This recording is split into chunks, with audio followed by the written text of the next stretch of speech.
A very good afternoon. You're watching the Big Lunch Hour with me, Akshita. And first up, we have seen several examples of cops taking corrupt people by surprise. But today, one police constable learned what it is like to be on the receiving end of this.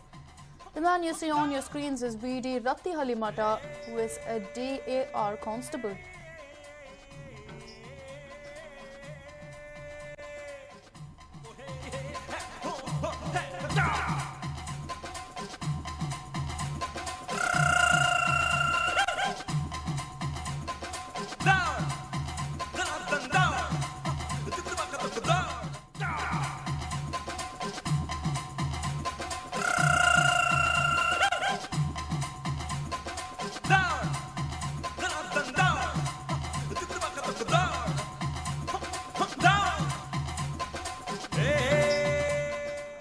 He had been to the Vijay Lakshmi wine shop and had a nice nap after consuming alcohol. He wasn't even aware that media personnel had arrived there, and only when the owners informed him did he wake up. Later, he took off like a sprinter when a cameraman started chasing him. It is learnt that he had not reported for duty the past 4 days. And well, if everyone had any questions as to where he was and what he was doing, now he has all the answers. This man was seen going ahead and getting drunk and passing out in Vijay Lakshmi wine shop. And finally, of course, when he realized that the media cameras were present there, he took off.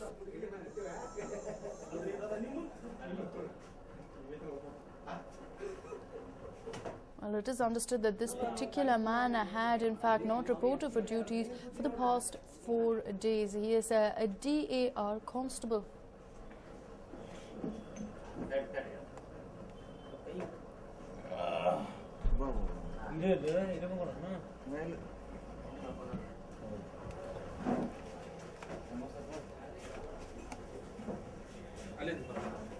Well, after he was caught, he took off like a sprinter when cameramen started chasing him.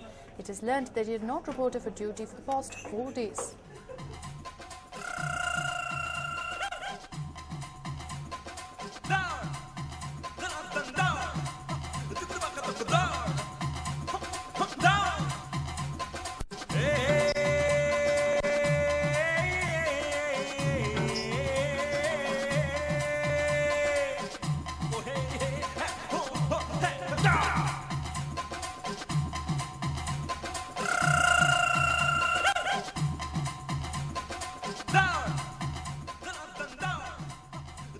This man knew that he'd be in a world of trouble if he was caught drunk and passed out in a wine shop.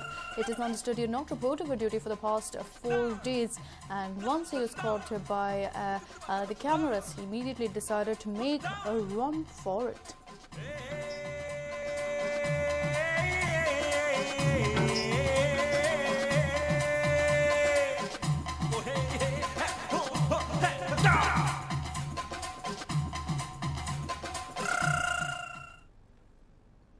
And moving on, today is the last date for re-evaluation for the exam scripts of second PU exams. The students who have applied for the photocopies have still not gotten the copies, and this has angered them. Students have come from Dharwad, Gulbarga, Chikbalapur, Kolar and Hassan. Hundreds of students are protesting with the negligent attitude of the PU department at the PU office in Malleshwaram. And let's listen into what some of the students had to say. We came to the board so that we can fight for our right. I've got 97 in physics and chemistry, but I got a doubt that I was to get 99 in physics and chemistry. Hence I checked with my evaluators and my teachers. They told you have to get 2 marks each in physics and chemistry, but the board rule says that you have to get a minimum of 6 marks so that you can apply for re-evaluation. So we are in a state of dilemma whether to apply for re-evaluation or not. If we come to the board and approach the concerned people, they're not caring for us, they're neglecting us, and they're telling we have a problem of 1,15,000 science students. These are all small problems, you have to carry it out. So we want the right, we need the right method and right way to approach. CET 300 to 400 ranks are jumping if we get 2 more marks, but they're not taking into consideration at all. Well, there you have it. Students having quite a rough time. They claim that the people at the PU center, the PU office in Malleshwaram, are not helping them, and several of them are being turned away, saying that it is minor issues that they can go ahead and stay without settling. And of course, the authorities, there's no doubt, have a lot of papers at hand, have a lot of corrections to make, but that is definitely not some sort of a reason for them to dismiss other students who believe that they need to get more marks.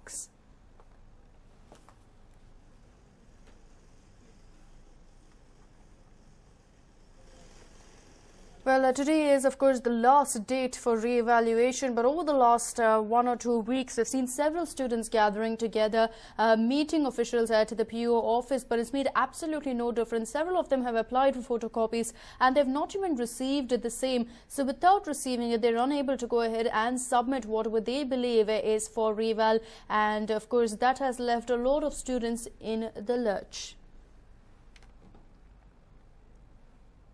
And news and updates continue on the other side of this very short break. Stay tuned. Peter Scott Golf Accessories, Pride of India. Kodak Group celebrates 106 years of excellence.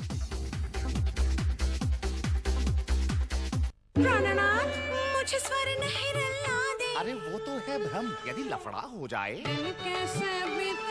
नादान ना हो सीते, सोने की हिरण है वो माया, बदले में सोने की बिस्किट खाओ, Bisk Farm Top Gold आजमाओ।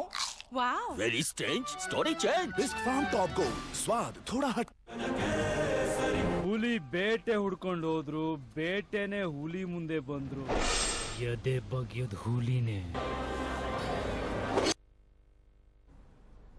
Welcome back. Well, there were scenes of anger and grief in Hassan. A woman was allegedly killed by her in-laws, which led to an uproar by her parents and relatives. The incident took place at KHB Colony in Hassan, where 23-year-old Naina was found hanging at her in-laws' residence last night. The parents alleged that she was killed by her in-laws. Naina's husband had abandoned her body in front of the hospital and absconded. And angry relatives went ahead and attacked the house of the in-laws there. As you can see, they damaged the entrance, the gates, and also broke the belongings of the in-laws. 23-year-old Naina was killed and allegedly by her in-laws.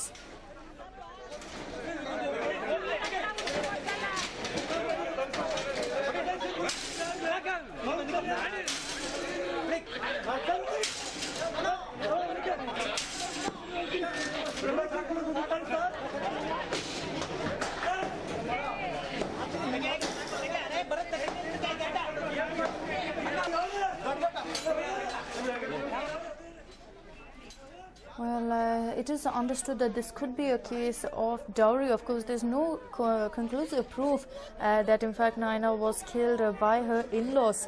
But what's also led to a lot of speculation is the fact that Naina's husband left her body right outside a hospital and absconded. It is understood that she was found hanging at her in-laws' residence late last night, and her husband took her body to a hospital and left it there and fled. This is what has led to her parents also alleging that because they failed to give the in-laws the necessary amount of dowry, they went ahead and killed their daughter.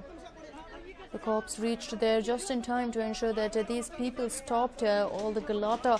But of course, investigations are still on. As of now, there is no proof as such. There is no confirmation that it was the in-laws who killed Naina. But as you can see there, quite a bit of chaos, as it is understood that the in-laws as well as her husband have fled from their home in Hassan.